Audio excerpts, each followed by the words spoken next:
स्वागत है आपका अपने इस YouTube channel economics with bank में। आज हम बात करने वाले हैं कंज्यूमर इक्विलिब्रियम और डिमांड चैप्टर जो हम कंटिन्यू कर रहे थे। उसमें हमने 2 वीडियोस कंप्लीट करके हमने क्या किया था, कंज्यूमर इक्विलिब्रियम और इंडिफरेंस कर्व मतलब कार्डिनल और ऑर्डिनल अप्रोच हमने कंप्लीट कर ली थी। अब उसके बाद हमारी बारी थी डिमांड की और आज ये हमारा चैप्टर और ये जो यूनिट है सिलेबस के अकॉर्डिंग वो हमारी कंप्लीट हो जाएगी। ठीक है, और जो भी मैं होमवर्क देता हूँ आप ज़रूर कंप्लीट करें और जो होमवर्क रहता है वो आप मुझे भेज सकते हैं टेलीग्राम पर और फिर मैं उसका असेसमेंट करके आपको आंसर भेज दूंगा। ठीक है, तो हम चलते हैं आज की वीडियो की तरफ और ये वीडियो हो सकती है थोड़ा लंबा हो जाए क्योंकि इसमें कंटेंट ज़्यादा है। ठीक है, और हम ट्राई करेंगे कि हम इसमें ज़्यादा से ज़्यादा चीज़ों को ले सकें जिससे कि हमें किसी और सोर्स की ज़रूरत ना पड़े। ठीक है, चाहे ऑब्जेक्टिव हो चाहे सब्जेक्टिव हो, दोनों के लिए। इस चैप्टर में हम पढ़ेंगे डिमांड के बारे में। तो डिमांड के पढ़ने से पहले 2 चीज़ें होती हैं, एक विलिंगनेस और दूसरा एबिलिटी। अगर आप किसी चीज़ को खरीदने की इच्छा रखते हो तो क्या वो मांग बन जाएगी? नहीं। लेकिन अगर आपके पास पैसे हैं और आपकी इच्छा नहीं है किसी चीज़ को खरीदने की, तब भी क्या वो मांग बन जाएगी? ठीक है, मतलब विलिंगनेस हो मतलब खरीदने की इच्छा रखते हो और एबिलिटी नहीं है, तब भी मांग नहीं है। लेकिन अगर आप खरीदने की इच्छा नहीं रखते हो लेकिन आपके पास पैसे हैं, तब भी वो मांग नहीं कहलाएगी क्योंकि आप उस चीज़ को उस पर्टिकुलर प्राइस पर खरीदने के लिए तैयार ही नहीं हो। तो जब मांग की बात करते हैं तो मांग में ये दोनों चीजें होनी चाहिए। सबसे पहला willingness to buy plus ability to purchase. जैसे कि मेरी इच्छा है कि मैं लैम्बोर्गिनी खरीद लूं, अब मेरी इच्छा से क्या होगा, मेरे पास पैसे भी तो होने चाहिए। मतलब मेरी इच्छा जो है वो बैक्ड बाय परचेजिंग पावर होनी चाहिए, मतलब मेरे पास पैसे होने चाहिए उसको खरीदने के, तब जाके वो मांग बनेगी। या फिर अगर मेरे पास पैसे हैं और मैं किसी वस्तु को खरीदना नहीं चाहता, तब भी वो मांग नहीं कहलाएगी। या 1 लाख रुपए मेरे पास है और मुझे चाहिए ही नहीं कि मैं बुलेट खरीदूं, तो क्या वो मांग कहलाएगी? नहीं। तो दोनों कंस्टिट्यूएंट जो है ना, इन दोनों को मिलाकर ही क्या बनती है? मांग। और अगर हमारी किसी चीज को खरीदने की इच्छा होती है तो वो डिजायर कहलाती है। डिजायर और डिमांड में अंतर होता है। अब डिमांड की अगर प्रॉपर डेफिनेशन देखें तो प्रॉपर डेफिनेशन में हमें देखने को मिलता है कि डिमांड जो है, demand for a commodity is defined as the quantity of that commodity which a consumer is willing and able to buy at a particular price during a particular period of time। ठीक है, तो हमें 3 चीजें समझ में आ गई इसमें। सबसे पहले तो विलिंगनेस एंड एबिलिटी, दूसरा पर्टिकुलर प्राइस पे, और तीसरा एक पीरियड ऑफ टाइम में। मतलब कि मांग तभी कहलाएगी जब किसी वस्तु को खरीदने की इच्छा जो है वो एक पर्टिकुलर प्राइस पर हो और जो कंज्यूमर है वह उसको खरीदना चाहता हो और उसके पास पैसे भी हों उसको खरीदने के। ठीक है, और यह कब होगा? एक पर्टिकुलर पीरियड ऑफ टाइम में जब होता है तब वो डिमांड कहलाती है। ठीक है, मतलब अलग अलग प्राइसेस पर जब कंज्यूमर अलग अलग क्वांटिटीज को खरीदने के लिए तैयार रहता है तो वो मांग कहलाती है। ठीक है, तो जैसे कि अगर ये मैंने स्टेटमेंट लिखा हुआ है, एक एग्जांपल है, क्या consumer demands 2 kilogram of wheat in a month at a price of 20 पर केजी। तो ये क्या हुआ कि हमने क्या लिखा कि पूरा सबसे पहले हमने अमाउंट लिख दिया, क्वांटिटी क्या है 2 किलोग्राम। ठीक है, किस प्राइस पर? 20 प्राइस पर। तो प्राइस हो गया हमारा, क्वांटिटी हो गया है। कब? कौन सा टाइम पीरियड है? इन अ मंथ, एक मंथ में एक पर्टिकुलर टाइम पीरियड दे दिया कि इस टाइम पीरियड की बात कर रहे हैं। तब जाके पूरा का पूरा सेंटेंस क्या कहलाया? ये डिमांड बन के आया है। अगर मैं कहूं कि मुझे शर्ट खरीदनी है तो क्या वो मांग कहलाएगी? नहीं कहलाएगी। ठीक है, हमें उसमें मेंशन किया जाना चाहिए कि प्राइस क्या है, कितनी क्वांटिटी खरीदना चाहते हो और किस टाइम पीरियड में। इस तीनों चीजें जब मिलती हैं तब जाकर एक डिमांड स्टेटमेंट तैयार होता है। तो इसके एसेंशियल एलिमेंट्स की अगर बात करें, जो मांग के आवश्यक तत्व होते हैं, तो सबसे पहला होता है किसी वस्तु को प्राप्त करने की इच्छा होनी चाहिए। दूसरा, उसे खरीदने के लिए हमारे पास पर्याप्त संसाधन या साधन होने चाहिए। इसका मतलब है कि आर्थिक क्षमता होनी चाहिए, आप उसको खरीदने के लिए हो, एबिलिटी। तीसरा है विलिंगनेस टू स्पेंड, क्या आप उतने रुपए उस वस्तु को खरीदने के लिए रेडी हैं। ठीक है, तो ये तत्परता जो है, रेडीनेस, यह चीज भी होनी चाहिए। Plus availability of desired commodity, उस पर्टिकुलर प्राइस पर क्या वह अवेलेबल है मार्केट में कि नहीं है। ठीक है, तो ये सारी जो एलिमेंट हैं, इन सारे एलिमेंट से मिलकर ही क्या बनती है? मांग बनती है। तो मांग की अगर परिभाषा कहें, सरल भाषा में अगर बात करें, तो इसकी क्या होती है कि किसी वस्तु की मांग उस वस्तु की वह मात्रा है जिसे कोई उपभोक्ता एक निश्चित कीमत पर और एक निश्चित समय अवधि में खरीदने की इच्छा और क्षमता रखता है, तब वो मांग कहलाएगी। ठीक है, मांग या डिमांड और लॉ ऑफ डिमांड में अंतर होता है, ये बात हम अभी देखेंगे। बट मैंने बता दिया कि डिमांड और लॉ ऑफ डिमांड में अंतर होता है। कभी कभी क्या करते हैं बच्चे, डिमांड और लॉ ऑफ डिमांड को सेम ही समझते हैं, बट नहीं, दोनों में अंतर है। डिमांड बात करता है क्या कि अलग अलग प्राइस पर एक कंज्यूमर अलग अलग क्वांटिटीज को परचेज करने की इच्छा रखता है। और लॉ ऑफ डिमांड जब पढ़ेंगे तो वो क्या रहता है कि जैसे जैसे प्राइस किसी वस्तु की घटती है तो वैसे वैसे डिमांड बढ़ती चली जाती है, मतलब उनमें इनवर्स रिलेशनशिप होता है। तो वो हम लॉ ऑफ डिमांड में पढ़ेंगे। इसके बाद हम देखते हैं जो डिमांड है वो 2 प्रकार की हमको देखने को मिलती है। पहली है वैयक्तिक मांग और दूसरी है बाजार मांग। तो ये हम देखते हैं, हम बात कर रहे थे इंडिविजुअल डिमांड की। तो ये इंडिविजुअल डिमांड जो है वो क्या कहलाता है कि जब मार्केट में अलग अलग प्राइसेस पर एक कंज्यूमर अलग अलग क्वांटिटी खरीदने के लिए तैयार रहता है। ठीक है, तो यहाँ पर हम देखते हैं कि जो हमारी टेबल बनी हुई है कि प्राइसेस है क्या, पहले जो एप्पल की प्राइसेस है वो क्या है 80 है, फिर 60 है, फिर 40। जैसे जैसे एप्पल की प्राइस कम हो रही है वैसे ही अमर की डिमांड देखिए वो बढ़ती चली जा रही है। ठीक है, तो ये जो शेड्यूल बना हुआ है इसको क्या कहेंगे हम, डिमांड शेड्यूल कहेंगे। ठीक है, मतलब कि मांग अनुसूची। अब यहाँ पर क्या है कि अलग अलग प्राइसेस पर अमर जो है, अमर व्यक्ति एक व्यक्ति है अमर, उसकी अलग अलग डिमांड है, तो ये क्या कहलाएगी, अपनी इंडिविजुअल डिमांड कहलाएगी कि अलग अलग प्राइसेस पर अलग अलग क्वांटिटी वो खरीदने के लिए तैयार है। उसी प्रकार से दूसरा होता है क्या, मार्केट डिमांड। मार्केट डिमांड में क्या है कि बाजार में विभिन्न कीमतों पर किसी वस्तु या सेवा की संपूर्ण मांग को बाजार मांग कहेंगे। मतलब कि जितने भी इंडिविजुअल है मार्केट में, उन सारे इंडिविजुअल की जो मांग रहती है अलग अलग प्राइसेस पर, उन सबको ऐड कर लिया जाए तो वो मार्केट डिमांड बनती है।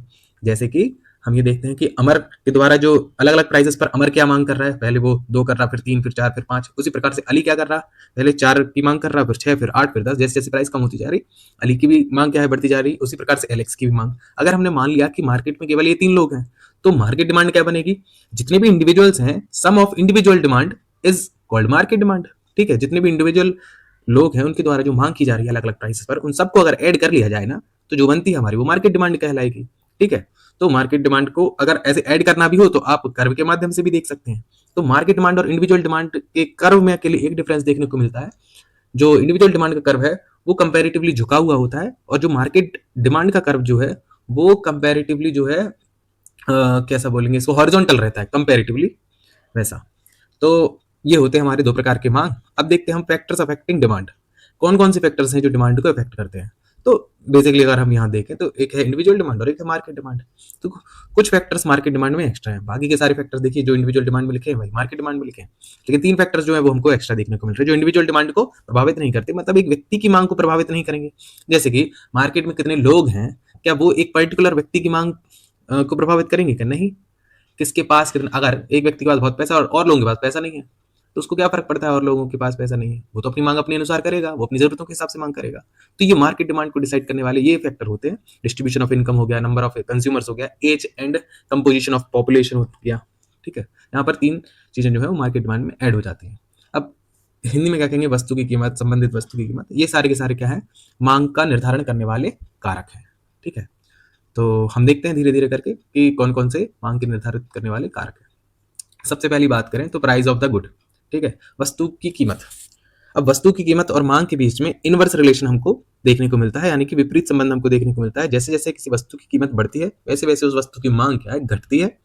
एवं उस वस्तु की अगर कीमत घटती है तो उसकी मांग क्या है, बढ़ती है। इसका मतलब है कि इन दोनों में विपरीत संबंध हमको देखने को मिलता है।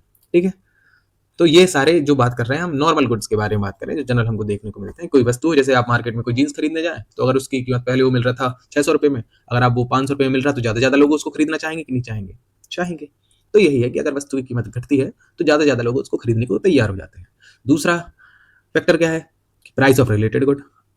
मतलब संबंधित वस्तुओं के प्राइसेस में भी अगर चेंज आता है तो भी मांग में हमको अंतर देखने को मिलता है या असर देखने को मिलता है। तो सबसे पहले जो रिलेटेड गुड्स हैं वो 2 प्रकार के गुड्स होते हैं। सबसे पहला है सब्स्टिट्यूट गुड्स और दूसरा है कॉम्प्लीमेंट्री गुड्स। सब्स्टिट्यूट मतलब प्रतिस्थापन वस्तुएं। प्रतिस्थापन वस्तुएं ऐसी वस्तुएं कहलाती हैं जो एक दूसरे के स्थान पर प्रयोग की जा सकती हैं। ठीक है, मतलब कि जैसे चाय कॉफी हो गया तो चाय के बदले आप कॉफी का उपयोग कर सकते हैं और कॉफी के बदले चाय का उपयोग कर सकते हैं। ये एक प्रकार की ही आपकी वांट को सेटिस्फाई करती हैं। ठीक है, तो जो सेम प्रकार की वांट को सेटिस्फाई करें तो वो सब्स्टिट्यूट गुड्स कहलाएंगे अपनी। अगर जैसे कि कॉफी की प्राइस अगर महंगी हो गई तो क्या आप कॉफी खरीदोगे या चाय खरीदोगे? ठीक है, तो आप क्या करोगे, चाय की डिमांड बढ़ा दोगे। तो यहाँ पर हमको क्या रिलेशनशिप देखने को मिलता है, पॉजिटिव रिलेशनशिप देखने को मिलता है। मतलब सीधी सी बात है, अगर कॉफी की प्राइस बढ़ा दी मतलब चाय सस्ती हो गई तो आप चाय को ज्यादा खरीदोगे।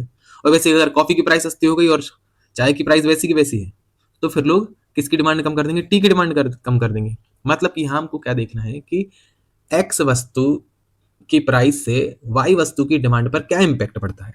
तो यहाँ पर एक्स वस्तु है कौन सी, कॉफी, और वाई वस्तु है क्या, टी। तो कॉफी की प्राइस जैसे जैसे बढ़ रही है वैसे वैसे टी की डिमांड बढ़ रही है। क्यों? क्योंकि कॉफी की प्राइस बढ़ने से कॉफी महंगी हो गई तो अब लोग शिफ्ट कहाँ हो रहे हैं, टी की तरफ हो रहे हैं।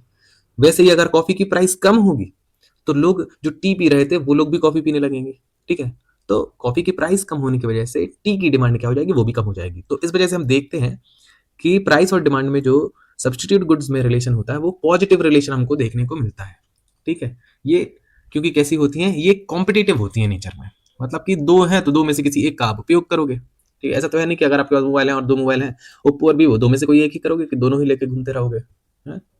तो दूसरा क्या है अपना कॉम्प्लीमेंट्री गुड्स। कॉम्प्लीमेंट्री गुड्स मतलब क्या होता है, जिनको साथ-साथ उपयोग किया जाता है, जिनकी जॉइंट डिमांड होती है। जैसे कि पेन और इंक, मोबाइल और सिम, पेट्रोल और कार, ठीक है? तो जैसे-जैसे पेट्रोल की प्राइस क्या होती है, बढ़ती चली जाती है, कार की डिमांड क्या हो जाएगी, कम हो जाएगी। क्योंकि पेट्रोल महँगा हुआ तो लोग कार नहीं खरीदेंगे, तो कार की डिमांड कम हो जाएगी। वैसे ही अगर इंक की प्राइस अगर बढ़ती है, तो इंक की प्राइस बढ़ेगी, तो ऑटोमेटिकली अपने पेन की भी प्राइस बढ़ जाएगी। तो इंक की प्राइस बढ़ने के कारण जो पेन की डिमांड है वो क्या हो जाएगी, कम हो जाएगी। क्योंकि इंक बढ़ने से पेन की प्राइस बढ़ेगी, पेन की प्राइस बढ़ेगी तो डिमांड कम हो जाएगी। तो इन दोनों में हमको कैसा रिलेशनशिप देखने को मिलता है कि जैसे पेट्रोल की प्राइस और कार की डिमांड में, ठीक है, एक्स और वाई गुड में हमको निगेटिव रिलेशनशिप देखने को मिलता है। तो हमको ये याद रखना है कि सब्स्टिट्यूट गुड्स के केस में पॉजिटिव रिलेशनशिप होता है प्राइस और डिमांड का, वही कॉम्प्लीमेंट्री गुड्स में निगेटिव रिलेशनशिप होता है। ये इसमें लिखा हुआ है कि अगर जो मार्केट में पेट्रोल मिल रहा है, अगर उसकी कीमत बढ़ जाए तो लोग क्या करेंगे, कार को नहीं खरीदेंगे। या फिर कोई और एग्जाम्पल भी देख सकते हैं, मोबाइल और सिम। जैसे कि अगर मोबाइल की प्राइस बढ़ती है तो लोग ज़्यादा से ज़्यादा सिम खरीदेंगे क्या, नहीं खरीदेंगे। तो मोबाइल की प्राइस बढ़ती है तो सिम क्या हो जाएगी, सिम की डिमांड कम हो जाएगी। मोबाइल की प्राइस सस्ती हुई तो सिम की डिमांड बढ़ जाएगी, क्योंकि ये दोनों के साथ ही में उपयोग किया जाता है। तो ये भी कॉम्प्लीमेंट्री गुड्स हो गए। तीसरा है हमारे पास इनकम ऑफ द कंज्यूमर। जैसे जैसे कंज्यूमर की इनकम बढ़ती चली जाएगी, डिमांड क्या होती चली जाएगी, बढ़ती चली जाएगी। और जैसे इनकम कम होगी तो डिमांड भी कम हो जाएगी। अब यहाँ पर इनकम से अगर रिलेट किया जाए तो हमको दो प्रकार की वस्तुएं देखने को मिलती हैं। एक होता है नॉर्मल गुड, मतलब सामान्य वस्तुएं, और दूसरा होता है निम्न वस्तुएं, मतलब इंफीरियर गुड। सीधी सी बात है कि अगर कंज्यूमर की या आपकी, अगर आपकी इनकम बढ़ेगी तो जो नॉर्मल चीजें हैं उनकी डिमांड क्या करोगे, आप बढ़ा दोगे। तो इनकम बढ़ते ही ऐसी गुड्स जिनकी डिमांड बढ़ जाए इनकम बढ़ने से, वो नॉर्मल गुड है, ठीक है। और इनकम कम होने से उनकी डिमांड कम हो जाए तो भी नॉर्मल गुड है, ठीक है। मतलब कि अगर इन दोनों के बीच में कैसा रिलेशनशिप रहेगा, पॉजिटिव रिलेशन रहेगा कि इनकम बढ़ेगी तो डिमांड बढ़ेगी, इनकम घटेगी तो डिमांड घट जाएगी। ये कौन से गुड हुए, सामान्य वस्तुएं या नॉर्मल गुड हुए। दूसरा की कौन सी गुड्स होती हैं, इंफीरियर गुड्स या घटिया वस्तुएं, ठीक है। जैसे कि हो गया, क्या हो गया कि आप जैसे एडिबास के जूते पहनते हो, ठीक है। अभी क्योंकि इनकम कम है तो आप एडिबास के जूते पहन रहे हो, लेकिन अगर इनकम आपकी वही अच्छी इनकम होने लगी, आपकी पीजीटी में जॉब लग गई, ठीक है, क्या आप एडिबास वाले जूते खरीदोगे या फिर एडिडास के जूते खरीदोगे। एडिबास क्या हुए, वो सस्ते जो कॉपी आते हैं मार्केट में 250-300 रुपए के मिलते हैं, ठीक है। तो जैसे इनकम बढ़ी तो आप ओरिजिनल खरीदने लगे, तो वो जूते बिकेंगे क्या, नहीं। तो जैसे जैसे जैसे इनकम बढ़ती है आपकी, उनकी डिमांड कम हो जाती है, क्योंकि इनकम बढ़ने से अपन हायर स्लैब पे पहुंच जाते हैं। तो हम भी रहते हैं कि भैया हमको अच्छे से रहना है, ठीक है। तो ऐसी वस्तुएं क्या कहलाती हैं, इन्फीरियर गुड्स कहलाती हैं। अब याद रखना कि जो नॉर्मल गुड्स और इन्फीरियर गुड्स की बात की जा रही है वो इनकम के संदर्भ में बात की जा रही है, ठीक है। और जब सब्सटीट्यूट और कॉम्प्लीमेंट्री गुड्स की बात की जाएगी तो वो प्राइस से संबंधित बात की जाएगी, ठीक है। अगला क्या है हमारे पास, टेस्ट और प्रेफरेंस। अगर टेस्ट जो है हमारा फेवरेबल है तो डिमांड बढ़ेगी, टेस्ट अनफेवरेबल है तो डिमांड क्या हो जाएगी, घट जाएगी, सीधी सी बात है। अगर वस्तु अगर हमको पहले पसंद थी और अब भी पसंद है तो फिर उसकी क्या है, डिमांड बढ़ेगी। वस्तु अब हमको अच्छी नहीं लगती या फिर समय के साथ टेस्ट बदल जाते हैं तो उसकी डिमांड क्या हो जाएगी, कम हो जाएगी। एक्सपेक्टेड फ्यूचर प्राइस, भविष्य कीमत की अपेक्षा। अगर व्यक्ति आज के समय में सोचे कि भविष्य में किसी वस्तु की कीमत जो है वह बढ़ने वाली है, ठीक है, तो इस एक्सपेक्टेशन में करंट में डिमांड के साथ क्या होगा, करंट डिमांड क्या है, बढ़ जाएगी। और उसी प्रकार से अगर सोचे कि फ्यूचर में जो प्राइस है घटने वाली है तो व्यक्ति आज क्या करेगा, करंट की डिमांड घटा देगा। तो ये भी एक क्या देखने को मिलता है, डिटर्मिनेंट। ये भी डिटरमाइन करता है कि फ्यूचर में प्राइसेस क्या होंगे, नहीं होंगे, लोग क्या सोचते हैं। अगला है हैबिट्स एंड फैशन। अगर फैशन जो है वो फेवरेबल है तो डिमांड क्या है, होगी, हाई होगी, ठीक है। चाहे प्राइस चेंज फेवरेबल ना हो तब भी, ठीक है, मतलब वो अलग केस होगा, ठीक है। तो एक ये हैबिट्स और फैशन भी डिसाइड करता है। सातवां क्या है, size and composition of population. अगर पॉपुलेशन बढ़ती है तो क्या होगा, डिमांड बढ़ेगी, सीधी सी बात है। ज्यादा से ज्यादा अगर लोग रहेंगे तो वहां पर ज्यादा से ज्यादा वो खर्च करेंगे पैसा, चीजों की डिमांड करेंगे। यंग पीपल अगर ज्यादा रहेंगे तो फैशन वाली चीजें जो है वो ज्यादा बिकेंगी। तो साइज और कंपोजिशन की किस प्रकार के लोग रहते हैं, गांव के लोग रहते हैं, शहर के लोग रहते हैं, अमीर लोग रहते हैं, गरीब लोग रहते हैं, क्या है, ठीक है। डिस्ट्रीब्यूशन ऑफ इनकम, इनकम कैसी है कि क्या जो लोग रह रहे हैं उसमें आय का वितरण ऐसा है कि वहां पर गरीब लोग भी हैं और अमीर लोग भी हैं। अगर गरीब लोग ज्यादा होंगे तो नेसेसरी गुड्स की डिमांड ज्यादा बढ़ेगी, वहीं अगर रिच लोग ज्यादा हैं तो लग्जरी गुड्स की डिमांड बढ़ेगी। एक और चीज फैक्टर मतलब डिटर्मिनेंट है या फैक्टर्स अफेक्ट करता है, वो क्लाइमेट और वेदर। अगर मौसम जो है, विंटर का मौसम आया तो वुलन क्लॉथ्स की डिमांड होगी, समर आया तो कूलर्स और एसी की डिमांड बढ़ेगी। तो डिपेंड करेगा कि समय और मतलब क्लाइमेट और वेदर किस प्रकार से है, ठीक है। तो ये सारे फैक्टर जो लिखे हुए हैं, 9 के 9 फैक्टर्स, वो डिटरमाइन करते हैं डिमांड को। अगर इनमें कुछ कहीं से भी चेंज होता है तो मांग, वस्तु की जो मांग है उसमें भी हमको चेंजेस देखने को मिलता है। अब इसके बाद हम देखें कि दो वस्तुएं, स्थानापन्न वस्तुएं और पूरक वस्तुएं, इसके बारे में हम बता चुके हैं। जिन वस्तुओं को एक दूसरे के स्थान पर प्रयोग किया जाता है वो सब्स्टिट्यूट गुड्स कहलाते हैं। पूरक वस्तुएं ऐसी होती हैं जिन वस्तुओं का एक दूसरे के साथ पूरक प्रयोग किया जाता है। तो सब्स्टिट्यूट गुड्स हैं वो कॉम्पिटेटिव होते हैं नेचर में, और जो पूरक वस्तुएं कॉम्प्लीमेंट्री गुड्स होती हैं वो जॉइंट डिमांड की जाती है, उनको एक साथ डिमांड की जाती है। स्थानापन्न जो वस्तुएं होती हैं उनमें पॉजिटिव रिलेशन देखने को मिलता है, वहीं कॉम्प्लीमेंट्री गुड्स में हमको नेगेटिव रिलेशन देखने को मिलता है। इसका एग्जांपल है चाय, कॉफी, गुड़, शक्कर। और वहीं पूरक के एग्जांपल हैं पूरक वस्तुओं के कार, पेट्रोल, पेन, स्याही। ठीक है। अब इसके बाद देखते हैं हम डिमांड फंक्शन। फंक्शन की जब अपन बात करते हैं तो फंक्शन क्या बताता है? फंक्शन में हमको फंक्शनल रिलेशनशिप में हमको रिलेशनशिप जो देखने को मिलती है वो मिलती है हमको कैसी? एक डिपेंडेंट और एक इंडिपेंडेंट वेरिएबल। ठीक है। तो ज्यादातर केसेस में जब अपन लिखते हैं तो लेफ्ट साइड में जो रहेगा वो अपना बराबर, जहां पर इक्वल टू का साइन लगता है उसके पहले लेफ्ट साइड में जो होगा वो हमारा क्या होता है? ज्यादातर केस में डिपेंडेंट वेरिएबल होता है, और बाकी फंक्शन जिसके साथ लगा हुआ होता है वो इंडिपेंडेंट होता है, मतलब वो ऑटोमेटिक चेंज होता है, और उस चेंज के कारण हमारे डिमांड में चेंज आता है। जैसे कि अगर डिमांड बोले, डिमांड फंक्शन है किसका? प्राइस का, रिलेटेड गुड्स का, इनकम का, टेस्ट का, फैशन का। तो डिमांड चेंज हो रही है, किसके कारण चेंज हो रही है? इन बाकी सारी चीजों में चेंज आने के कारण। तो डिमांड फंक्शन क्या है? फंक्शनल रिलेशनशिप है मांग का और उन फैक्टर्स का जो प्रभावित करते हैं इसको। ठीक है। तो यहाँ पर भी डिमांड फंक्शन हमको दो प्रकार के देखने को मिलते हैं, इंडिविजुअल डिमांड फंक्शन और मार्केट डिमांड फंक्शन। मतलब ऐसी चीजें जो इंडिविजुअल व्यक्ति की डिमांड को प्रभावित करती हैं, और ऐसा मांग फलन जो मार्केट की डिमांड को प्रभावित करता है। ठीक है। अब इसमें छोटी छोटी चीजें लिखी हुई हैं, जैसे डिमांड शेड्यूल हो गया, मतलब कि मांग अनुसूची। मांग अनुसूची क्या होती है? एक शेड्यूल जिसमें अलग अलग प्राइसेस लिखी हैं और अलग अलग क्वांटिटीज लिखी हैं। डिमांड कर्व का स्लोप कैसा होता है? इसका स्लोप क्या होता है? इसका फॉर्मूला याद रखना, delta P upon delta Q. क्योंकि मांग वक्र जब भी हम बनाते हैं तो हम वाई एक्सिस पर क्या लेते हैं? प्राइस, कीमत को लेते हैं, और एक्स एक्सिस पर हम क्वांटिटी को लेते हैं। ठीक है। लीनियर डिमांड कर्व की इक्वेशन ये लिखी हुई है मैंने, q equal to a minus bp. ठीक है। बाकी इंफीरियर और नॉर्मल गुड्स के बारे में मैं बता चुका हूँ। इंफीरियर घटिया वस्तुएं होती हैं कि इनकम बढ़ने पर उनकी डिमांड कम हो जाती है, इनवर्स रिलेशनशिप होता है इनमें।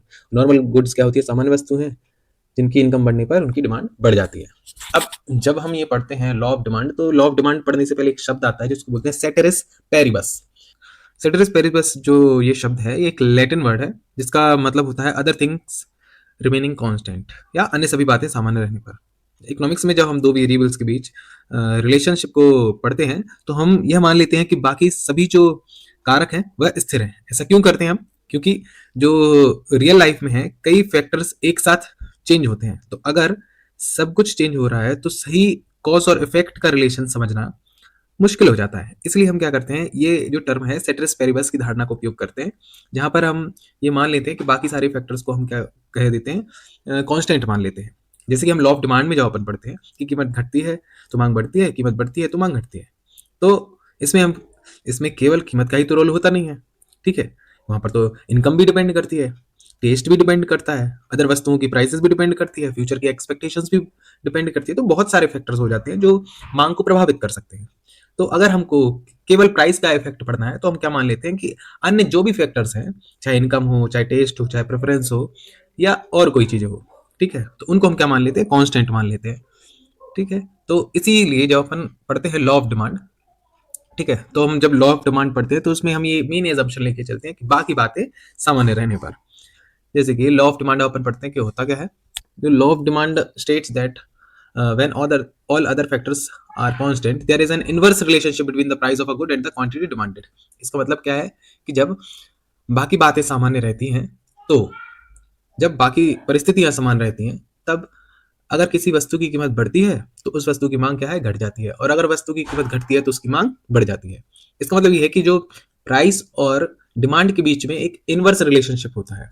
यानी जैसे अगर उदाहरण दें तो यदि कोई उपभोक्ता जो है अगर 20 रुपए प्रति इकाई की दर से किसी वस्तु की इकाइयां 6 इकाइयां खरीदता है, और जब उस वस्तु की कीमत 30 प्रति इकाई हो जाती है तो वह केवल 5 ही इकाइयों को खरीदता है। जैसे कि हम इस टेबल में देखते हैं कि आप देखिए कि जब किसी गुड की प्राइस जो है, जब वो कीमत कितनी थी? 50 रुपए थी, तब वो उसकी कितनी डिमांड कर रहा था? केवल 3 डिमांड कर रहा था। ठीक है। लेकिन जैसे ही प्राइस उसकी कम हो गई 40, तो वो कितनी करने लगा? 4 डिमांड करने लगा, और कम हुई 30 तो वो 5 करने लगा। जैसे जैसे प्राइस कम होता चला जा रहा है, डिमांड भी क्या होती चली जा रही है? बढ़ती चली जा रही है। तो इसीलिए हमको ये क्या देखने को मिल रहा है? यहाँ इनवर्स या विपरीत संबंध हमको देखने को मिलता है।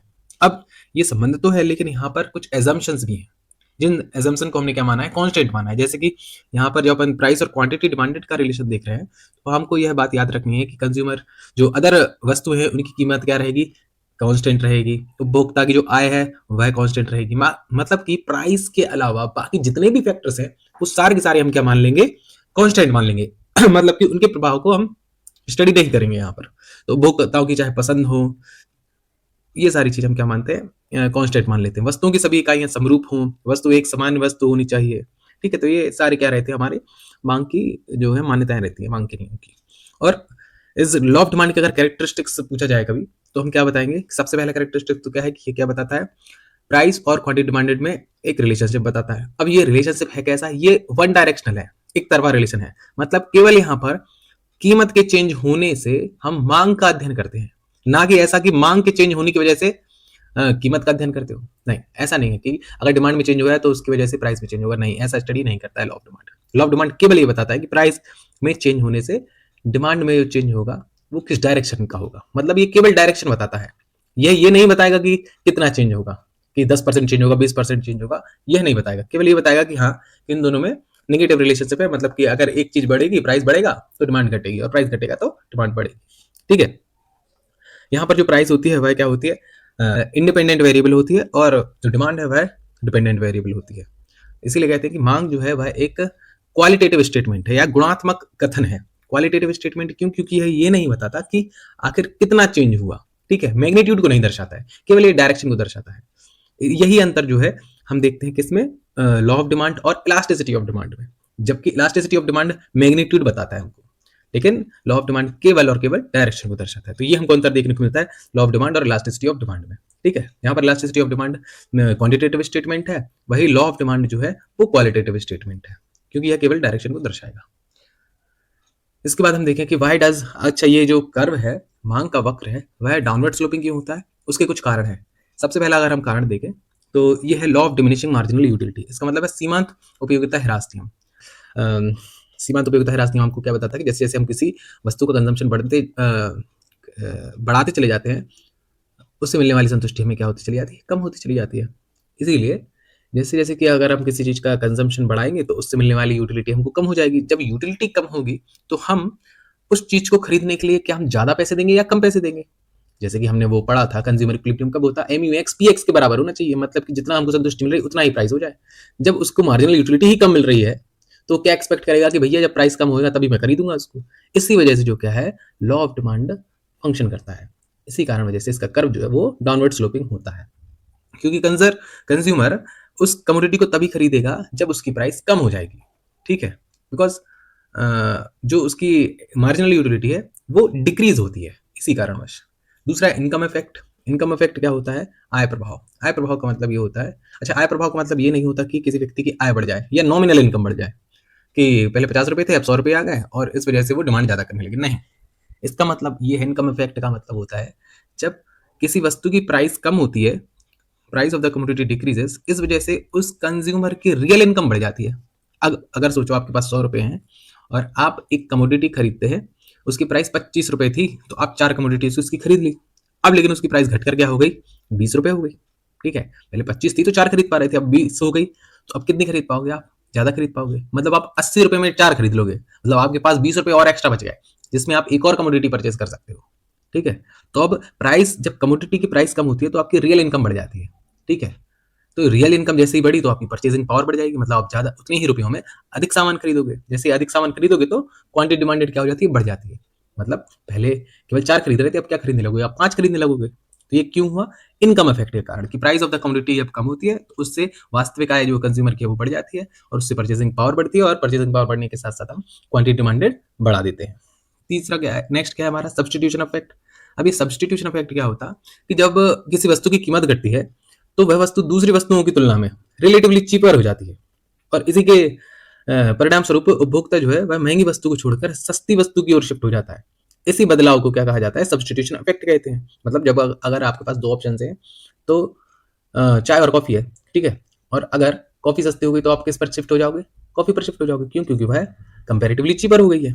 तो इसी इफेक्ट को क्या कहा जाता है, सब्सटीट्यूशन इफेक्ट कहा जाता है, क्योंकि आप उस महंगी वस्तु को छोड़कर सस्ती वस्तु की तरफ शिफ्ट हो जाते हैं, ठीक है।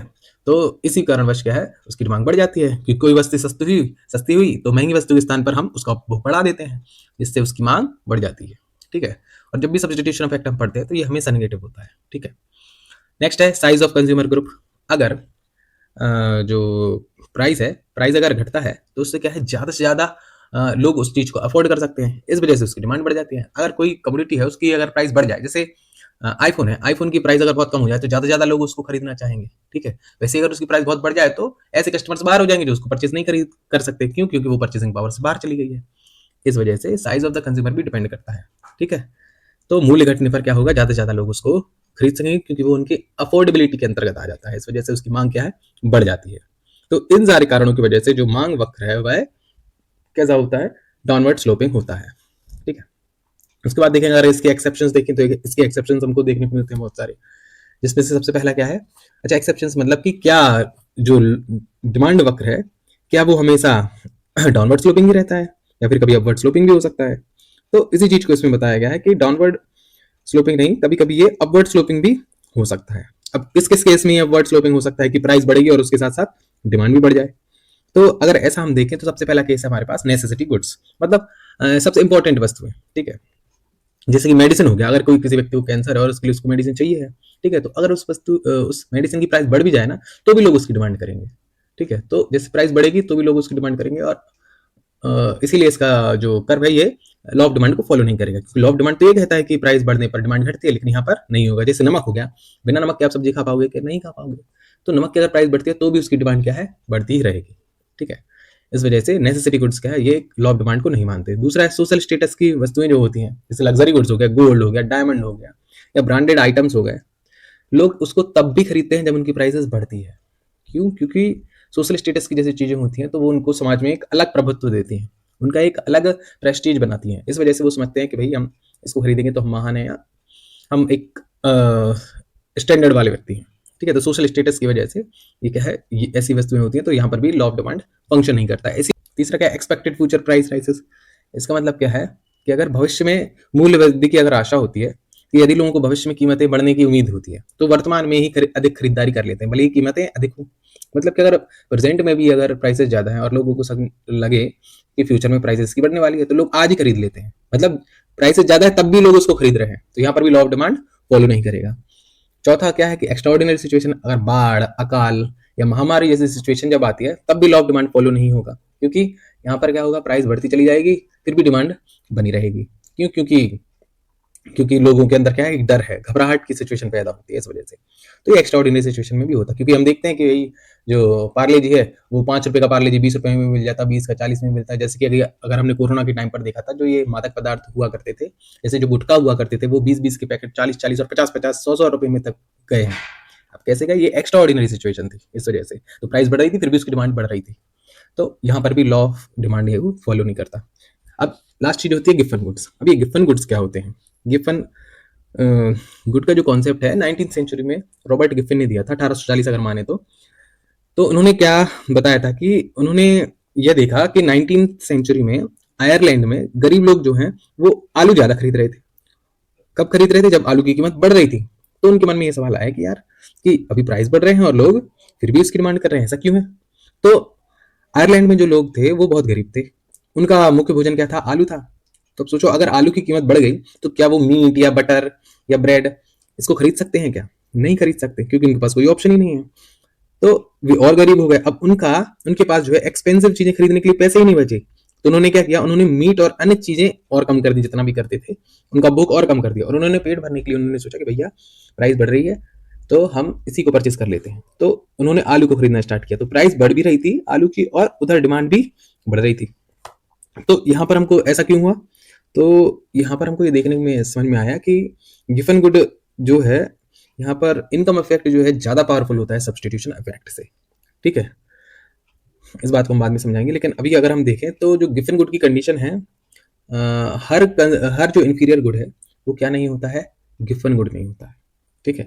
इस बात को याद रखें। इंफीरियर गुड के लिए जब हमने बात करी थी तो वहाँ हम क्या देखते थे कि वो जो है इनकम जब बढ़ती है तो ऐसे गुड्स की डिमांड क्या हो जाती है, कम हो जाती है, ठीक है। लेकिन यहाँ जो है गिफन गुड बनने के लिए कोई घटिया वस्तु है वो गिफन गुड कब होगी, उसके कुछ कंडीशंस होते हैं कि वह तभी होगी जब, या तो पहला तो ये है वो कि इंफीरियर गुड होनी चाहिए, इंफीरियर क्वालिटी की होनी चाहिए। दूसरा, उसका कोई क्लोज सब्स्टिट्यूट नहीं होना चाहिए। गिफन गुड की क्वालिटी होती है सबसे पहले तो वो इंफीरियर गुड तो होती है, दूसरा वो उसका कोई भी क्लोज सब्स्टिट्यूट नहीं होना चाहिए। दूसरा कंज्यूमर का जो बजट है उसका एक बहुत बड़ा पोर्शन जो है ना उस चीज को खरीदने में लग जाता है। ठीक है, तो ये 3 कंडीशन जब मिलती है तब जाके कफन गुड बन जाता है। पहला तो वो इंफीरियर गुड होगा, ठीक है। दूसरा कंज्यूमर कंज्यूमर की बजट का एक बड़ा पोर्शन उसको खरीदने में चला जाता है और तीसरा उसका कोई क्लोज सब्स्टिट्यूट अवेलेबल नहीं होता। इसी वजह से ऐसे गुड क्या होते हैं कि जब प्राइस बढ़ती है तो उनकी डिमांड बढ़ जाती है।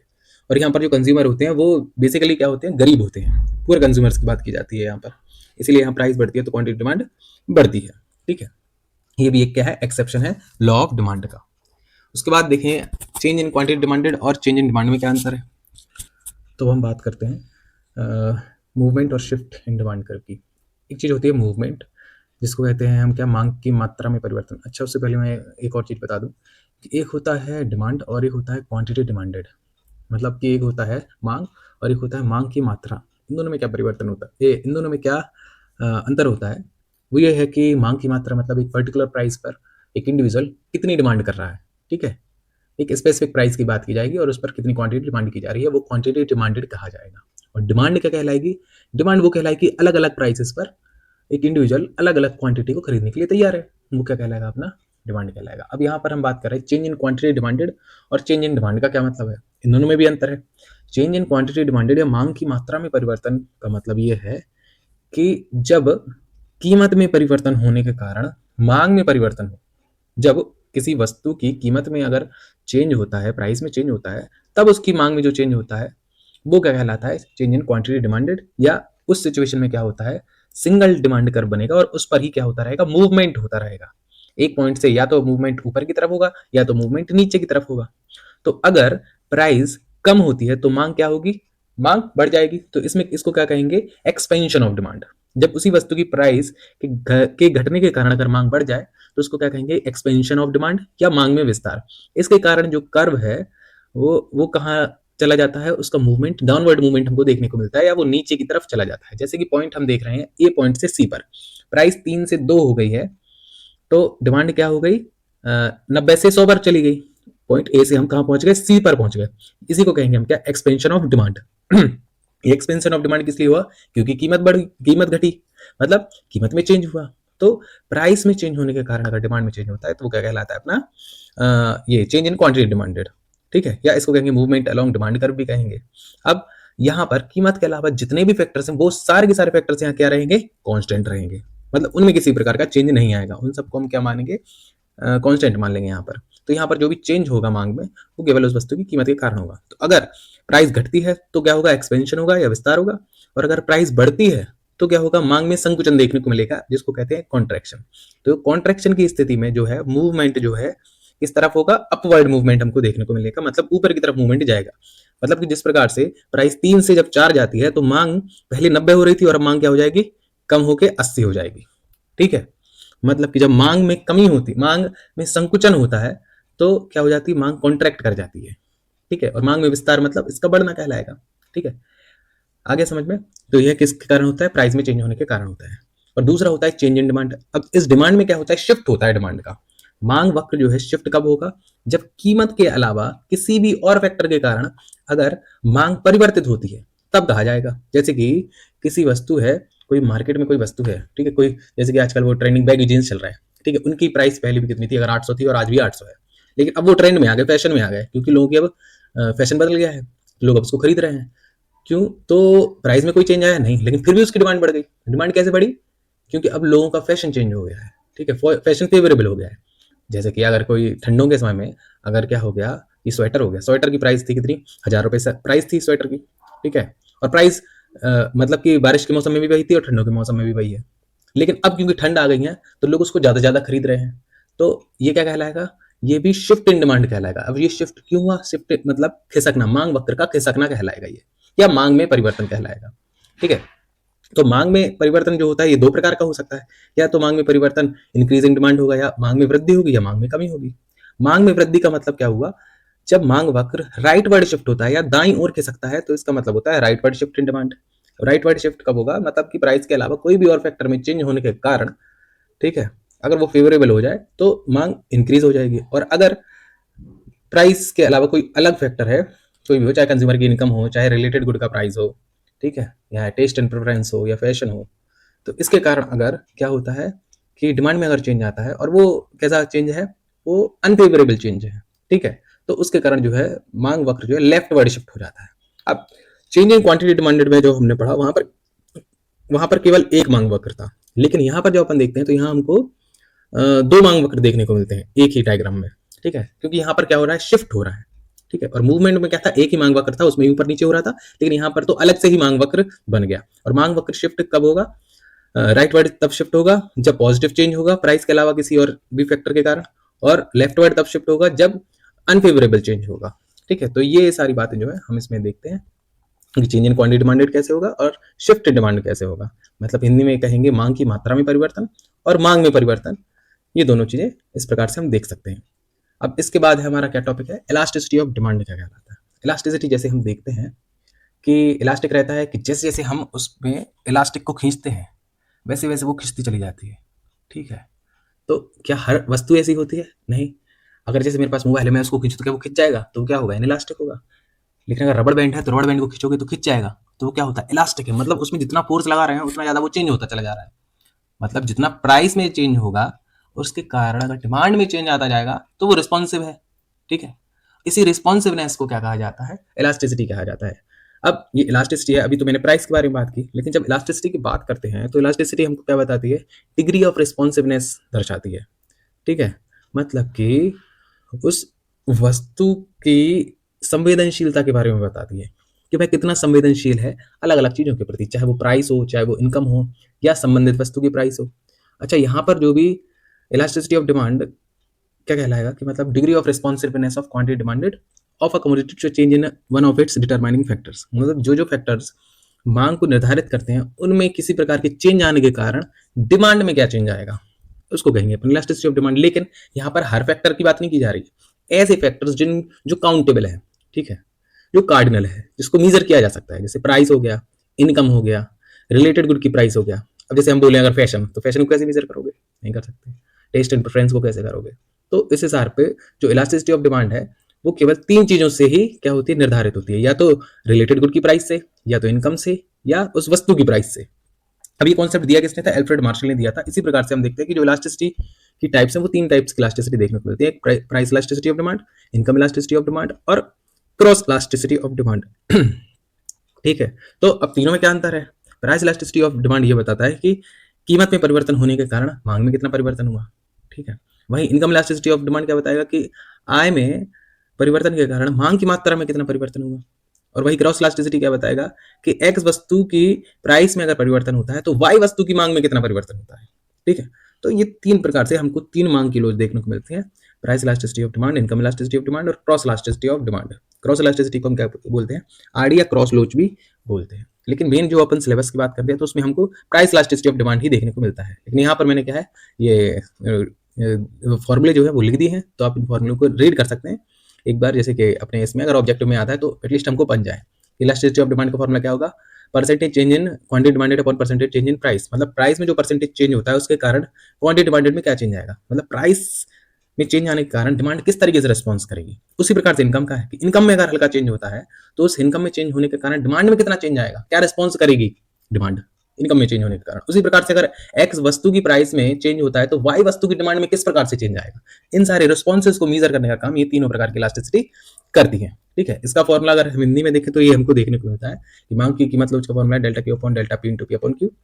इंग्लिश और हिंदी दोनों में आप देख लें, इस प्रकार से हमारा ये फॉर्मूला होता है, ठीक है। अगर हम हिंदी में देखें मांग की कीमत लॉज मतलब कि मांग की मात्रा में परिवर्तन को अगर हम डिवाइड कर देंगे कीमत में परिवर्तन से, तो उसी प्रकार से हम मांग की आय लोच की जब अपन बात करेंगे तो मांग की मात्रा में परिवर्तन डिवाइडेड बाय आय में परिवर्तन से। ऊपर से आड़ी लोच में अगर बात करेंगे तो ऊपर क्या आएगा, मांग की मात्रा में परिवर्तन, किसकी मांग की मात्रा में, एक्स की मांग की मात्रा में परिवर्तन डिवाइडेड बाय वाई की प्राइस में परिवर्तन के कारण, ठीक है। तो ये प्रकार से हमने देख लिया। अब इनकी वैल्यू हमें मेन इसमें क्या याद रखना है कि जो हमारी रेंज है वो क्या क्या रेंज है, price elasticity of demand, income और क्रॉस इलास्टिसिटी ऑफ में सबसे नीचे जो लिखी है रेंज क्या है कि प्राइस इलास्टिसिटी ऑफ डिमांड की जो वैल्यू है वो 0 से लेकर इन्फिनिटी तक होती है, इनकम इलास्टिसिटी ऑफ डिमांड की माइनस, और बाकी दोनों की क्या है, इनकम और क्रॉस इलास्टिसिटी की जो वैल्यू है वो माइनस इन्फिनिटी से प्लस इन्फिनिटी तक होती है। अगर ये हम इन्फॉर्मेशन, वैसे तो ये ईमारएस में तो आने के चांसेस नहीं है, लेकिन फिर भी केवीएस एनवीएस में ये आ सकता है, ठीक है। तो उसके हिसाब से हम देख सकते हैं कि प्राइस इलास्टिसिटी ऑफ डिमांड में हम कितनी प्रकार की इलास्टिसिटी देखते हैं, 5, ठीक है। एक होता है पर 0 और 0 से 1 के बीच, 1 से ज़्यादा और इन्फिनिटी। उसी प्रकार से जब इनकम इलास्टिसिटी की बात करते हैं तो भी हमको कितनी प्रकार की इनकम के आधार पर हमको कौन कौन से गुड्स मिलते हैं, या तो इंफीरियर घटिया वस्तुएं होती हैं तो उनका क्या प्रभाव देखने को मिलता है, इनकी इलास्टिसिटी कैसी होगी, लेस देन 0 होगी, ठीक है, 0 से कम होगी। और फिर नॉर्मल गुड्स की 0 से ज़्यादा होगी, नेसेसरी की 0 से 1 के बीच में होगी, लग्जरी की 1 से ज़्यादा। तो इनकी वैल्यूज आप देख सकते हैं, मैंने सामने लिख दी हुई है, क्रॉस इलास्टिसिटी की भी देख सकते हैं, ठीक है। अब इसके बाद है degrees of price elasticity of demand. Main है हमारा टॉपिक क्या है, price elasticity of demand. Price elasticity of demand क्या होता है कि कीमत में चेंज होने से जो उस वस्तु की डिमांड है वो किस तरीके से रिस्पॉन्स करेगी, किस तरीके से रिस्पॉन्ड करेगी, इसको कहते हैं क्या, प्राइस इलास्टिसिटी ऑफ डिमांड। ज्यादातर जो हमारे में पूछा जाएगा वो प्राइस इलास्टिसिटी ऑफ डिमांड ही पूछा जाएगा और यही हमारे सिलेबस में होता है। तो अब इसकी डिग्री जो देखें तो डिग्री मतलब यहाँ क्या है, इसका मतलब ये है कि कीमत में परिवर्तन होने से डिमांड किस तरीके से परिवर्तित होगी, क्या ज्यादा परिवर्तन आएगा, कम परिवर्तन आएगा, या परिवर्तन आएगा ही नहीं, कितना ही कर लो। तो उस तरीके से हमको जो देखने में हमें 5 केसेस देखने को मिलते हैं। पहला केस कब, कि कीमत में तुम कितना ही परिवर्तन कर दो, मांग में किसी प्रकार का चेंज आएगा ही नहीं। तो यहाँ पर जो मांग वक्र बनेगा, अब ऐसा कब हो सकता है, जैसा कि मैंने कहा है कि जैसे नमक हो गया, एसेंशियल गुड हो गया, या बिल्कुल बहुत जरूरी जो दवाइयाँ हो गई, ठीक है, कैंसर पेशेंट की, ठीक है, तो वो क्या रहती है कि उसमें प्राइस कुछ भी हो जाए, डिमांड जितनी है उतनी ही रहेगी, बहुत ज़्यादा तो नहीं बढ़ जाएगी। कि ऐसा तो है नहीं कि भाई अगर सस्ती हो गई तो नमक सस्ता हो गया तो आप सब्जी में ज़्यादा डालने लगोगे क्या, नहीं ना। तो वो हमेशा उतना ही रहेगा, कीमत बढ़ेगी तब भी लोग उतना ही डालेंगे सब्जी में नमक, कीमत घटेगी तब भी उतना ही डालेंगे। तो एक तरीके से हो सकता है। वैसे कोई भी वस्तु जो है परफेक्टली ना ही इलास्टिक होती है ना ही परफेक्टली इनइलास्टिक होती है। सारी चीजें जो हम देखते हैं दुनिया में वो सारी सारी इन सबके बीच में ही होती है कहीं ना कहीं, ठीक है। प्राइस इलास्टिसिटी की वैल्यू कहां से कहां तक होती है, 0 से लेकर इन्फिनिटी तक होती है। तो सबसे पहले अगर हम बात करें केस 1, जहां पर इलास्टिसिटी ऑफ डिमांड 0 होता है। अब यहाँ पर जो 0 होता है तो इसका डायग्राम देखिए, सबसे लेफ्ट साइड से हम स्टार्ट कर रहे हैं, ठीक है, क्योंकि ये एक पेज में आ नहीं रहा था तो हमने इसको 2 पेज में किया हुआ है। तो सबसे केस 1 देखते हैं। केस 1 में जहां पर इलास्टिसिटी ऑफ डिमांड की वैल्यू क्या है, 0 है। अब यहाँ पर 0 है तो यहाँ पर इलास्टिसिटी क्या है, परफेक्टली इनइलास्टिक, मतलब कीमत में कितना ही चेंज होगा जो डिमांड में किसी प्रकार का चेंज नहीं आएगा, ठीक है। तो यहाँ का जो वक्र बनेगा परफेक्टली इनइलास्टिक या पूर्णतः बेलोजदार मांग की स्थिति में, तो यह वक्र जो है वह कैसा बनेगा, वर्टिकल शेप रहेगा इसका, ठीक है, कि प्राइस 5 से 10 हो रही, 10 से 15 हो रही, डिमांड में कोई भी चेंज नहीं है, ठीक है। तो ये वर्टिकल शेप बनेगा और ये स्ट्रेट लाइन बनेगी, पूरी की पूरी खड़ी स्ट्रेट लाइन। दूसरा केस क्या है, जब जब क्या हो, रिलेटिवली मोर इनइलास्टिक, मतलब ये परफेक्टली इनइलास्टिक तो नहीं है लेकिन इनइलास्टिक है। मतलब कि जैसे कुछ चीजें होती हैं, जैसे कोई मादक पदार्थ होते हैं, तंबाकू हो गया, पेट्रोल हो गया, तो जितनी डिमांड रहती है वो उतना ही खाते हैं। तंबाकू जैसे है लोग खाते ही हैं, पेट्रोल कार में जितना लगेगा तो उतना लगाएंगे। तो इसमें प्राइस में ज़्यादा चेंज होने पर क्वांटिटी डिमांडेड जो है वो कम ही चेंज होती है। तो इस वजह से इसको हमने इसमें लिखा है, ठीक है। तो इसमें क्या है, प्राइस में हमको देखने को मिल रहा है, प्राइस में ज़्यादा चेंज मिल रहा है हमको देखने को। ये देखो कर्व बना हुआ है, पीला पीला एरिया जो बना हुआ है वो प्राइस चेंज को दिखा रहा है, और जो नीचे बना हुआ है डिमांड बना हुआ है कि डिमांड में कितना चेंज आया है, प्राइस में ज़्यादा चेंज आ रहा है और डिमांड में कम चेंज आ रहा है, ठीक है। तीसरा अगर हम देखें तो तीसरा हम केस थर्ड जो हमको देखने को मिलता है जिसको बोलते हैं इकाई लोचदार मांग। इकाई लोचदार मतलब जितना कीमत में चेंज होगा उतना ही मांग में चेंज होगा। अब इसका शेप बस याद रखना है, इसका शेप का नाम क्या है, रेक्टेंगुलर हाइपरबोला, हिंदी में बोलते हैं आयताकार अति परवलय, ठीक है, इस शेप को बोलते हैं। याद रखना इस शेप का नाम है। ये शेप कैसे बनेगा, इसी प्रकार से बनेगा जैसा सामने बनाया होगा। इलास्टिसिटी ऑफ डिमांड यहाँ पर क्या होती है, 1 के बराबर होती है, इसको अच्छे से याद रख लेना। नेक्स्ट, यहाँ पर स्ट्रेट लाइन मत बना देना, आप गलती से भी स्ट्रेट लाइन मत बना देना कि सीधी आपने रेखा खींच दी और कह दिया कि वो रेक्टेंगुलर हाइपरबोला है या फिर वो यूनिटरी इलास्टिक डिमांड का कर्व है, ठीक है। दोनों चीजों में बहुत अंतर होता है, ठीक है। इसमें अगला जो है, अगला क्या है हमारा, अगला है रिलेटिवली मोर इलास्टिक, मतलब कि जब मतलब हाईली इलास्टिक की बात करें, मतलब इलास्टिक है मतलब कीमत में कम चेंज करना पड़ रहा है और डिमांड में ज़्यादा चेंज हो, तो ये थोड़ा कैसा रहेगा, थोड़ा स्टीप हो जाएगा, ठीक है। और उसके बाद जब हम परफेक्टली इलास्टिक की बात करेंगे तो परफेक्टली इलास्टिक में मांग कैसी होती है, इन्फिनिटी हो जाती है, इन्फिनिटी। तो इसी वजह से जो वक्र है वो पूरा का पूरा हॉरिजॉन्टल हो जाता है, डिमांड बढ़ती जा रही है और प्राइस क्या है, वही है। मतलब प्राइस में हल्का भी चेंज हो और या फिर प्राइस में कोई भी चेंज ना हो और डिमांड बहुत ज़्यादा चेंज हो जाए, इसको क्या कहेंगे अपन, इसको हम कहेंगे ये, ठीक है, परफेक्टली इलास्टिक डिमांड कहेंगे, इनफिनाइट इलास्टिक डिमांड कहेंगे या परफेक्टली इलास्टिक डिमांड कहेंगे। अगर इसको हिंदी में देखें तो ये मैंने बना दी है कि पहला है पूर्णता बेलोचदार मांग या अलोचदार मांग। यहाँ पर इलास्टिसिटी ऑफ डिमांड की वैल्यू 0 होती है, कीमत बदलने पर मात्रा में कोई परिवर्तन नहीं होता, तो यहाँ पर लंबवत सीधी रेखा बनती है। दूसरा है अपेक्षाकृत बेलोचदार मांग, मतलब उससे कम बेलोचदार है, कंपैरेटिवली। तो यहाँ पर कीमत में परिवर्तन की तुलना में मात्रा में कम परिवर्तन, मतलब कीमत में बहुत ज़्यादा चेंज हो रहा है और मात्रा में थोड़ा ही परिवर्तन हो रहा है, तो इसकी ढाल जो है तीव्र ढाल रहती है। फिर उसके बाद क्या है, यूनिटरी इलास्टिक, ठीक है, एकात्मक लोचदार मांग। यहाँ पर क्या रहती है, कीमत और मात्रा में समान अनुपात में परिवर्तन देखने को मिलता है। इसी वजह से इस शेप का नाम क्या है, आयताकार हाइपरबोला कहते हैं, या आयताकार अति परवलय कहते हैं, इसको इंग्लिश में कहेंगे रेक्टेंगुलर हाइपरबोला। फोर्थ स्थिति है हमारी अपेक्षाकृत अधिक लोचदार मांग, मतलब कि कीमत में कम परिवर्तन और मांग में ज्यादा परिवर्तन हो जाए, इसका जो है कंपैरेटिवली फ्लैट रहेगा। और लास्ट जब पूर्णतः लोचदार मांग की बात करेंगे या परफेक्टली इलास्टिक डिमांड की बात करेंगे, तो यहाँ पर ये इन्फिनिटी के बराबर हो जाएगा और कीमत में मतलब बहुत छोटे परिवर्तन या ना के बराबर परिवर्तन से ही डिमांड बहुत ज्यादा चेंज हो जाएगी। इस वजह से इसकी जो रेखा बनेगी ना, डिमांड कर्व जो बनेगा वो कैसा बनेगा, हॉरिजॉन्टल लाइन बनेगा एक्स एक्सिस के पैरेलल। अब ये हो गया हमारा डिग्रीज हो गई इलास्टिसिटी ऑफ डिमांड की। ये पांचों डिग्री बहुत इंपॉर्टेंट है, हमको आनी चाहिए, जिसमें से परफेक्टली इलास्टिक, यूनिटरी और पहला वाला परफेक्टली इनइलास्टिक, ये तीनों तो हमको आनी ही चाहिए। अब अगर हमको मेजर करना है इलास्टिसिटी ऑफ डिमांड को, तो एक मेथड होती है जिसका नाम है प्रोपोर्शनेट या परसेंटेज मेथड। इसका फॉर्मूला याद रखना आपको, elasticity of demand into delta Q upon delta P into P upon Q, ठीक है। मतलब वही है जो मैंने बताया हुआ था कि प्राइस में चेंज आने के कारण, मतलब परसेंटेज चेंज आने के कारण डिमांड में परसेंटेज चेंज आ जाए, तो उसी को कहते हैं अपन क्या, प्रोपोर्शनेट मेथड से इसी को कहेंगे प्राइस इलास्टिसिटी ऑफ डिमांड को। इसकी वैल्यू कहाँ से कहाँ तक होगी, 0 से लेकर इन्फिनिटी तक होगी।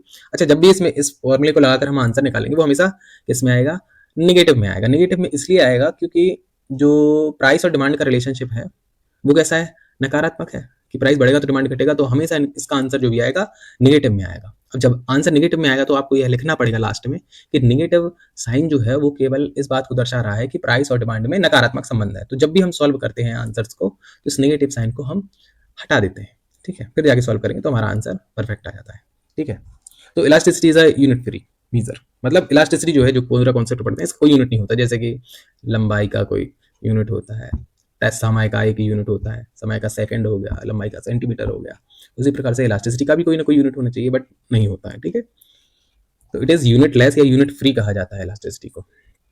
अब इसके बाद क्या है, इसको हिंदी में भी आप देख सकते हैं, ठीक है, कि मतलब उसका मापन किस तरीके से किया जाता है, इस प्रोफेसर फ्लक्स ने दिया हुआ था, ठीक है। ये फॉर्मूला लगा के हम क्वेश्चन को सॉल्व कर सकते हैं। जब आप एनसीईआरटी या कहीं और से क्वेश्चन सॉल्व करेंगे तो आप न्यूमेरिकल एक दो इसके लगा ले, जिससे कि एग्जाम टाइम में अगर आता भी है तो हम उसको सॉल्व कर लें। अब मैंने यहाँ पर नहीं बताया क्योंकि उसको सॉल्व करना पड़ता है इस वजह से, ठीक है। तो मैं होमवर्क में दूंगा तो मैं बता दूंगा, तो होमवर्क करेंगे तो आपको समझ में आ जाएगा। अब है इसके बाद क्या है, टोटल एक्सपेंडिचर मेथड, ठीक है। वो पहली मेथड हो गई जिससे हम इलास्टिसिटी ऑफ डिमांड जो है, प्राइस इलास्टिसिटी ऑफ डिमांड को कैलकुलेट कर सकते हैं। दूसरी मेथड है क्या, टोटल एक्सपेंडिचर या कुल व्यय विधि, ठीक है। अब ये कुल व्यय विधि क्या कहलाती है, या टोटल एक्सपेंडिचर या टोटल आउटले मेथड भी कहते हैं इसको, कि इसमें ये देखा जाता है कि प्राइस में चेंज आने के कारण टोटल एक्सपेंडिचर में किस तरीके से चेंज आ रहा है, ठीक है। तो प्राइस में अगर चेंज आता है और टोटल एक्सपेंडिचर में किसी भी प्रकार का चेंज नहीं आता है, तो टोटल एक्सपेंडिचर अगर स्थिर रहता है, इसका मतलब है इकाई क्या है, इकाई लोच है।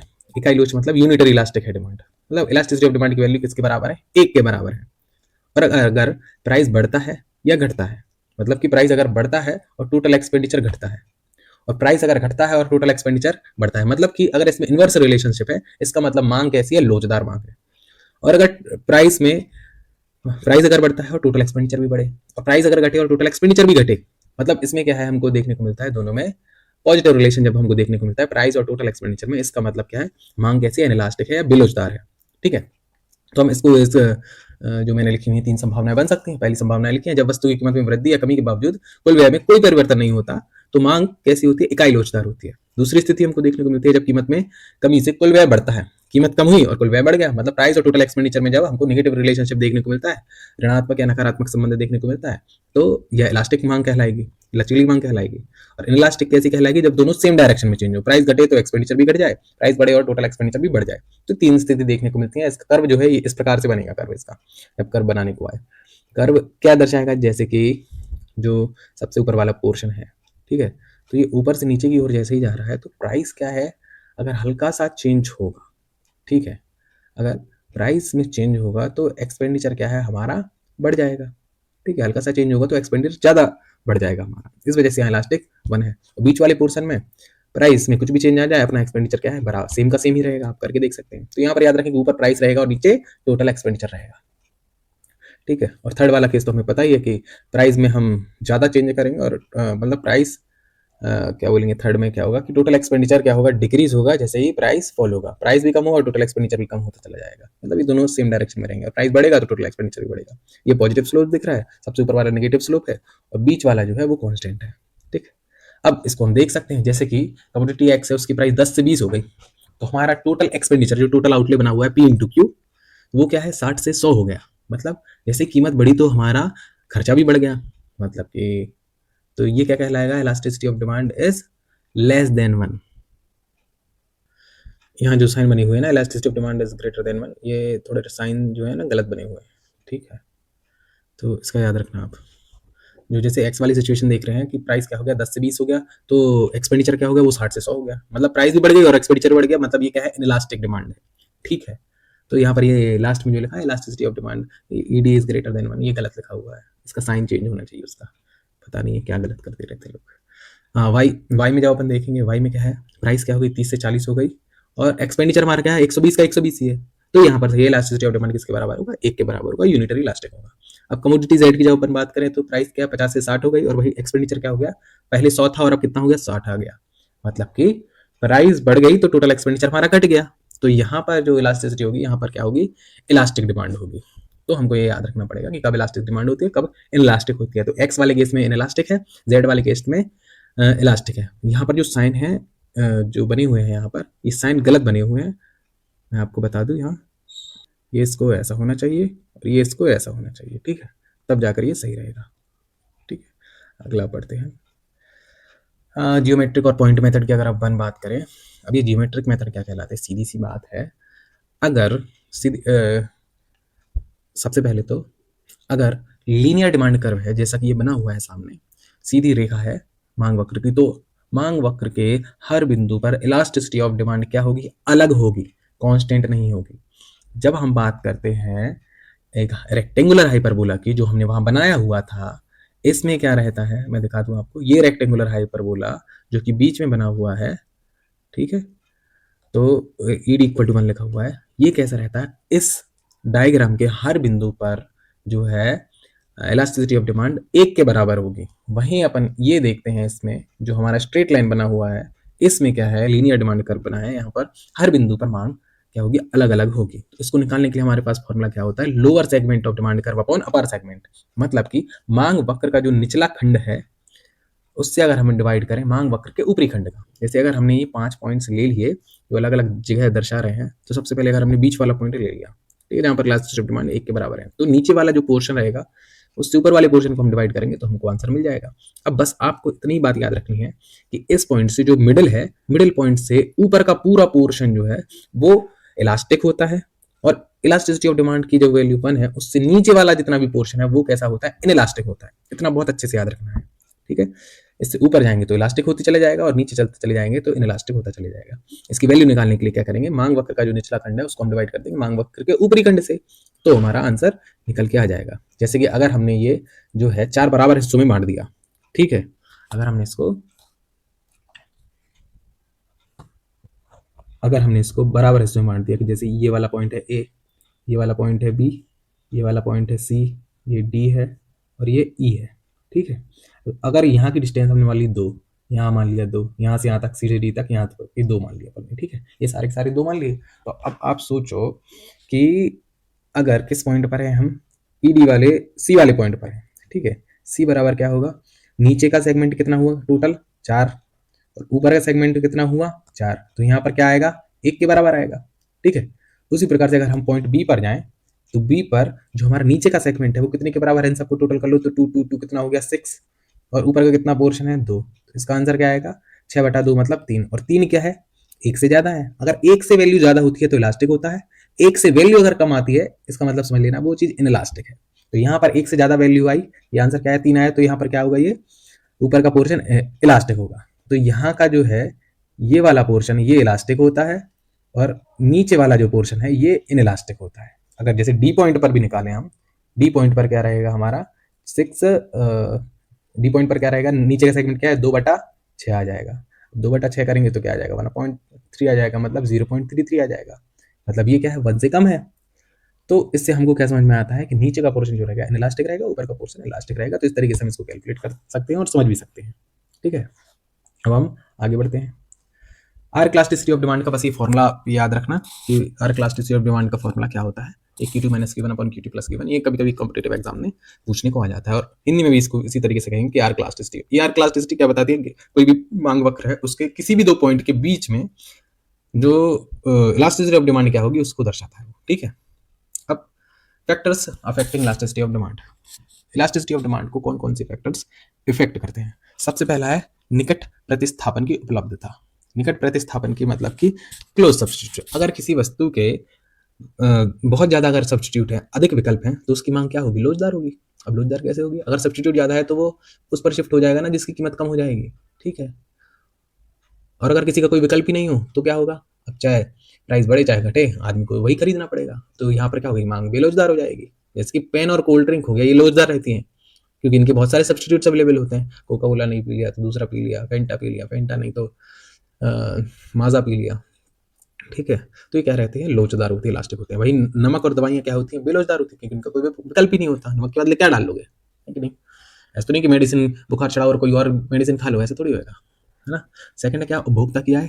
अगर अधिक आय होगी तो मांग कम लोचदार होगी। जैसे कि व्यक्ति के पास बहुत पैसा है तो फिर वो डिपेंड नहीं करेगा ना कि प्राइस चेंज हो या कम हो, उसको जो खरीदना है वो खरीद लेगा। इसलिए यहाँ पर क्या है, मांग जो है वो कम लोचदार होगी, इनइलास्टिक होगी। वहीं अगर कम आय है तो वो सोचेगा कि भैया प्राइस कम हो जाने दो, तो ज्यादा से ज्यादा खरीद लेगा उसको। तो यहाँ पर मांग अधिक लोचदार होती है। वहीं विलासता और आवश्यकताएं वाली वस्तुएं होती हैं। विलासता मतलब लग्जरी गुड्स जो हैं वो क्या होते हैं? कम लोचदार होते हैं, अधिक लोचदार होते हैं। जैसे आईफोन है, आईफोन की थोड़ा भी प्राइस कम होती है, लोग उसको दौड़े भागे खरीदने चले जाते हैं। वही आवश्यक जो वस्तुएं होती हैं वो कम लोचदार होती हैं क्योंकि वो खरीदना ही पड़ेगा उनको, चाहे उसकी प्राइस बढ़े चाहे घटे। ठीक है। जैसे कि नमक का 3-4 बार एग्जाम्पल दे चुके हैं हम। अगला है क्या? कुल व्यय का अनुपात। अगर किसी की आय का बड़ा हिस्सा किसी चीज में खर्च होता है तो वो अधिक लोचदार होगा। क्यों? इलास्टिक हो। कोई पर्सन है किसी चीज को खरीदने में ज्यादा चला जाता है और अगर उसकी प्राइस कम हो जाती है, ठीक, कोई वस्तु को खरीदता है और वो उस वस्तु की प्राइस अगर कम हो जाती है तो वो पहले से ही उसको खरीद के रख लेगा, मतलब डिमांड उसकी बढ़ गई कीमत बढ़ने पर। लेकिन आय का अगर छोटा हिस्सा खर्च होता है तो वो सोचेगा कि अभी क्या जरूरत है खरीदने की, हम जब खरीदना होगा तब खरीद लेंगे। तो प्राइस बढ़ने और घटने से इस बात पर फर्क ही नहीं पड़ेगा। तो अगर आय का बड़ा हिस्सा खर्च होता है तो वह सोचता है। तो इस वजह से यहाँ पर क्या होगा? इलास्टिक होगा। और आय का छोटा हिस्सा खर्च होता है तो कम लोचदार होगा। पांचवा क्या? वस्तु के उपयोगों की संख्या। अगर कोई चीज जो है वो उसके मल्टीपल यूजेस हैं, जैसे कि दूध है वो अलग अलग चीजों में यूज होता है तो वो अधिक लोचदार होता है। लेकिन जिसके कम उपयोग हो, सिंगल ही चीज है, वही की चीज में उपयोग की जा सकती है, तो क्या रहेगा? कम लोचदार रहेगा। ठीक है। जैसे कि है, अगर शुगर चेक करना है तो शुगर की मशीन आएगी, तो उसका क्या है, उसके बहुत ज़्यादा उसके अलावा किसी और चीज़ में यूज़ तो होगा नहीं, इसलिए उसकी क्या है, वो इनलास्टिक डिमांड रहेगी। वहीं बहुउपयोगी जो है, मिल्क हो गया, वो मिठाई में भी यूज़ हो जाता है, उसमें भी यूज़ हो जाता है, तो क्या होता रहता है, घर में भी यूज़ हो जाता है, अन्य मिठाइयों में भी यूज़ हो जाता है, दही बनाने में भी यूज़ हो जाता है। तो उसमें क्या रहता है कि अगर प्राइस कम होगी तो ज़्यादा लोग खरीद लेंगे क्योंकि उसका उपयोग उसमें करेंगे। ठीक है।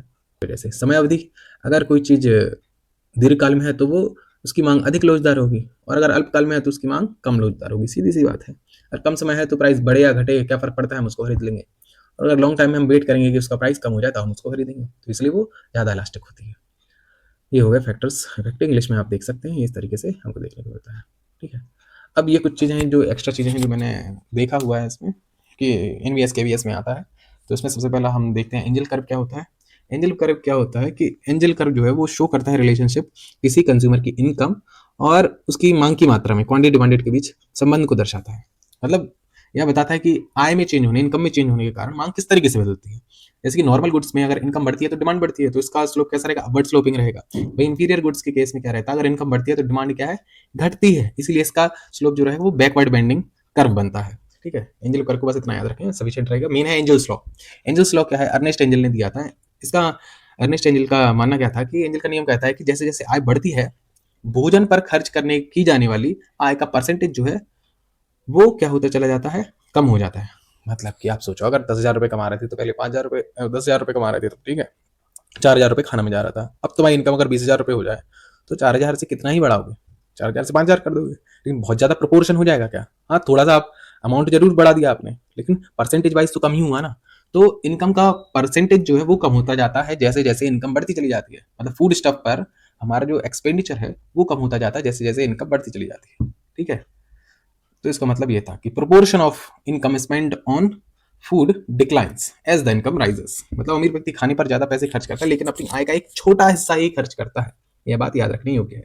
अब बैंडवैगन इफेक्ट क्या कहता है? बैंडवैगन इफेक्ट का अर्थ यह है कि उपभोक्ता किसी वस्तु की मांग इसलिए करता है क्योंकि दूसरे लोग भी उसे खरीद रहे हैं। ये सब खरीद रहे हैं तो मैं भी खरीदूंगा। जैसे ट्रेंडिंग मोबाइल फोन हो गया, वायरल फैशन ट्रेंड हो गया कि सब लोग बैगी जींस खरीद रहे हैं तो मैं भी खरीदूंगा। तो इस इफेक्ट को क्या कहा जाता है? बैंडवैगन इफेक्ट कहा जाता है। ठीक है, डिमांड क्यों, यहाँ इसकी डिमांड क्यों बढ़ेगी? क्योंकि अब समाज में सभी लोग वही पहन रहे हैं। इसको कहते हैं बैंडवैगन इफेक्ट। जैसे शाहिद कपूर ने दाढ़ी रख ली, सब लोग दाढ़ी रख रहे हैं। सलमान खान ने ब्रेसलेट पहनना स्टार्ट किया, सब लोग ब्रेसलेट पहन रहे हैं। क्या ये बैंडवैगन इफेक्ट है? Got it. Snob effect क्या कहता है? Snob effect often occurs when demand for a good decreases as more people buy it. अब ये इसका उल्टा है कि अगर ज्यादा से ज्यादा लोग इसको खरीदेंगे तो लोग कहेंगे भैया हमको नहीं खरीदना, क्योंकि कंज्यूमर क्या सोचेगा, भैया हम तो यूनिक है, हम तो अलग चलेंगे। ठीक है, हम यूनिक हैं, एक्सक्लूसिविटी पर यहाँ पर लोग विश्वास करते हैं। मतलब जो चीज लिमिटेड एडिशन में उपलब्ध होंगे, एक्सक्लूसिव क्लब्स होंगे, उसका पार्ट बनेंगे। ठीक है, इसको कहते हैं स्नोब इफेक्ट। स्नोब प्रभाव तब होता है जब किसी वस्तु को अधिक लोग खरीदने लगते हैं तो उसकी मांग कम हो जाती है। जैसे कोई आईफोन है, अगर बहुत लोग खरीदने लगे तो फिर जो अमीर लोग हैं वो सोचेंगे भैया ये तो हर गरीब खरीद रहा है, मैं क्यों खरीदूं, ये कॉमन व्यक्ति के पास भी है तो मैं कुछ और लूंगा। मतलब एक्सक्लूसिविटी का अपना अलग प्राइस होता है क्योंकि उनको दिखाना होता है कि भाई मैं स्पेशल है। ठीक है, बैंडवैगन इफेक्ट हो गया, स्नॉब इफेक्ट हो गया। तीसरा क्या है? Veblen effect. वेबलिन इफेक्ट जो है थॉर्स्टीन वेबलिन ने दिया था।